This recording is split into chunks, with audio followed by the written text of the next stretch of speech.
Westchester, where should you spend your money if you're considering selling your house? Is it the kitchen?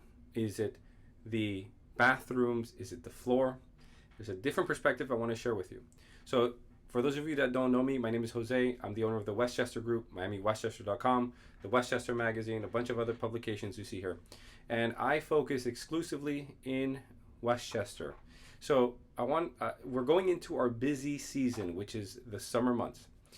And we're seeing a lot of homes starting to be, or at least sellers consider to sell. So we're putting on a lot of properties for sale. What is the best bang for your buck? And here's where I'm going to say it's going to be in a home inspection before you put it for sale. And this is why.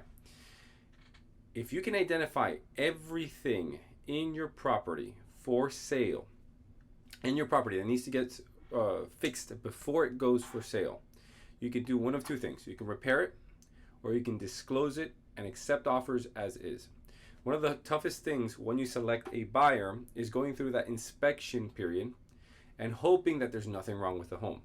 So be proactive, pay the $400 for an inspection so you can identify what's going on with your house, and then it makes the full transition way easier.